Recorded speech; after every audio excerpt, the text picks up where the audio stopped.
Baik, Assalamualaikum warahmatullahi wabarakatuh. Waalaikumsalam warahmatullahi wabarakatuh. Kali ini saya akan melakukan supervisi berupa wawancara kepada teman saya yaitu Bapak Sarum yang merupakan guru yang menjadi bagian dari observasi yang saya lakukan. Nah, dalam kegiatan ini yaitu kegiatan observasi pasca observasi. Jadi setelah beliau melakukan kegiatan pembelajaran, saya melakukan pasca observasi. Mudah-mudahan kegiatan ini bermanfaat. Pak Sarum, kita mulai? Bisa Pak, siap insyaallah. Baik, bagaimana Pak Sarum? Alhamdulillah Pak, sehat hari ini. Alhamdulillah. Semangat sekali, terima kasih. Nah, kemarin Pak Sarum sudah melakukan kegiatan pembelajaran di kelas. Dan kemarin juga saya sudah melakukan wawancara kepada Pak Sarum sebelum Pak Sarum melakukan kegiatan pembelajaran di kelas. Nah, dari pembelajaran yang telah Pak Sarum lakukan, proses pembelajaran yang telah Pak Sarum lakukan, menurut Pak Sarum nih, bagaimana pendapat Pak Sarum setelah menyajikan pembelajaran waktu itu? Alhamdulillah Pak ya, setelah saya melakukan pembelajaran berjalan dengan lancar. Cuman nanti di dalam pembelajaran biasalah Pak, dan dengan mendidik anak ada kendala-kendala sedikit-sedikit itu Pak. Oh gitu. Itu yang Pak Sarum rasakan ya. Nah, setelah itu Pak Sarum, kalau menurut Pak Sarum itu dalam proses pembelajaran yang Pak Sarum lakukan itu, ini menurut Pak Sarum nih, apakah sudah sesuai dengan seperti yang direncanakan sebelumnya? Kalau untuk mengarah dari tujuan pembelajarannya ada Pak, insya Allah sesuai. Cuman kan di dalam proses pembelajaran kesesuaian tujuan pembelajaran mungkin ada yang kurang selaras dengan keinginan Pak, seperti itu.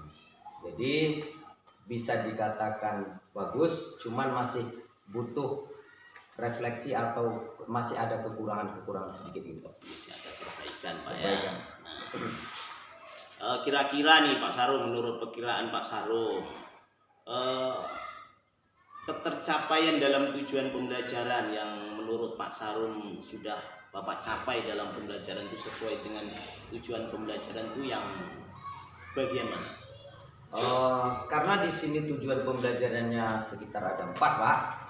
Dari 4 tujuan pembelajaran ini, alhamdulillah mungkin dari 3 tujuan pembelajaran sudah terpenuhi. Cuman ada beberapa yang mungkin karena kita mempunyai kendala di anak yang kapasitas anak itu tidak sama Pak, jadi tidak bisa 100% tercapai dengan tujuan pembelajaran tersebut. Luar biasa sekali Pak Sarum. Nah, itu terkait ketercapaian yang menurut Pak Sarum sudah memenuhi kriteria pembelajaran Pak ya. Nah, kemudian Pak, yang terkait kesulitan yang Bapak alami, apa yang menjadi kesulitan yang Bapak alami terhadap siswa-siswa waktu proses pembelajaran? Yang namanya anak Pak ya, kita mengontrol anak, disitulah mungkin Pak salah satu kesulitan kita mengontrol anak dengan cara belajarnya kita. Jadi kalau cara belajar anak santai-santai aja Pak, cuman mengontrol anak itu dengan belajar dengan serius, di situ ada mungkin anak-anak, sebagian anak masih melakukan tindakan yang di luar sesuai keinginan kita Pak. Di situ mengontrol anak Pak. Pada siswa itu. Iya. Ya. Kalau pada Pak Sarum sendiri bagaimana kesulitan yang Pak Sarum alami terkait Pak Sarum sendiri? Kalau saya sendiri Pak, untuk persiapan itu ya lumayan Pak, persiapan. Terus perangkat pembelajaran yang harus kita siapkan, media kita punya mungkin agak-agak susah mencari alat-alatnya itu Pak. Jadi untuk mencapai itu ya kita menyerahkan sama anak, tidak semua anak fokus dalam pembelajaran. Jadi membuat anak tuh fokus dengan kita itu Pak, itu lumayan sulit Pak. Sulit ya. Terus kalau terkait kemarin kan ketika Pak Sarum melakukan proses pembelajaran itu ada saya. Ya. Jadi saya mengawasi Bapak, kan seperti itu. Perasaan Bapak waktu itu gimana? Sosial emosionalnya Bapak? Ya gimana Pak ya, namanya guru Pak, diawasi dengan orang ya sedikit-sedikit grogi gitulah Pak. Ya, cuman butuh nanti kan dengan adanya seperti pengawasan seperti ini akan menambah wawasan kita atau bisa menjadi feedback kita sendiri di mana kelebihan dan kekurangan kita. Seperti itu Pak ya. Jadi tetap ketika diawasi itu oleh seseorang, ini kan baru latihan Pak ya. Ya.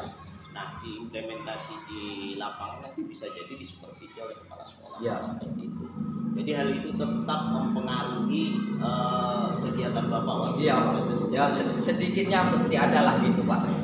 Itu bisa menjadi faktor salah satu faktor penyebab ketidaktercapaian tujuan yang Bapak. Kemungkinan bisa Pak. Jadi ketidakkonsentrasian seorang guru ketika mengajar, ketika diobservasi atau diawasi oleh kepala sekolah ataupun dengan teman sejawat, itu bisa menimbulkan ya Pak, grogi juga. Jadi kesulitan pada siswa tadi seperti yang Bapak Sarum sebutkan, kemudian kesulitan pada diri Pak Sarum sendiri diawasi itu merasa tetap mempengaruhi ya dari proses pembelajaran. Nah, ini kira-kira Pak Sarum untuk mengatasi hal-hal tersebut kira-kira menurut Pak Sarum apa yang harus dilakukan? Kalau untuk mengatasi Pak ya, ini ada dua aspek Pak, dari aspek anak dan aspek pendidiknya sendiri Pak.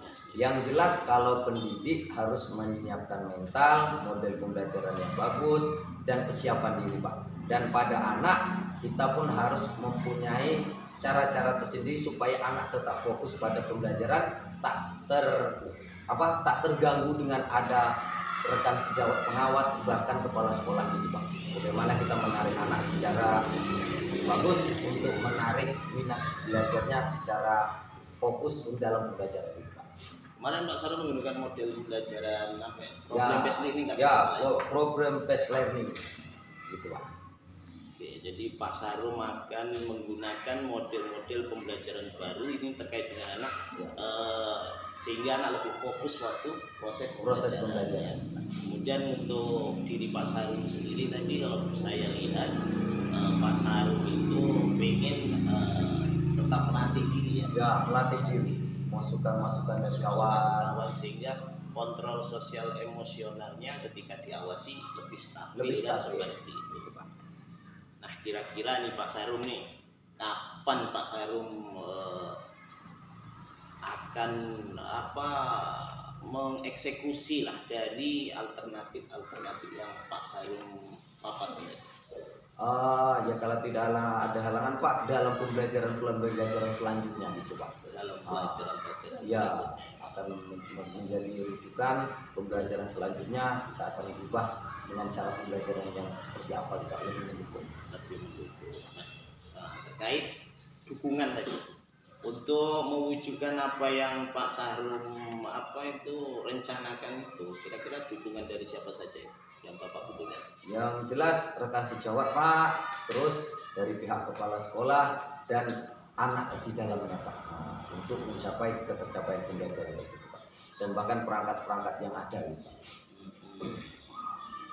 Nah, mungkin itu saja Pak ya untuk sesi wawancara kita kali ini. Pak Sarum sudah mengutarakan rencana ke depan dan kapan akan mengeksekusinya. Pak Sarum juga sudah mengutarakan dukungan-dukungan yang ingin Pak Sarum wujudkan. Nah, mudah-mudahan aja ya Pak Sarum untuk kegiatan berikutnya apa yang Pak Sarum rencanakan dapat terlaksana. Amin Pak. Amin ya rabbal alamin. Nah, mungkin hanya ini Pak Sarum. Demikian. Terima kasih sudah bekerja sama. Terima kasih sekali lagi. Saya Cidai. Assalamualaikum warahmatullahi wabarakatuh. Waalaikumsalam warahmatullahi wabarakatuh.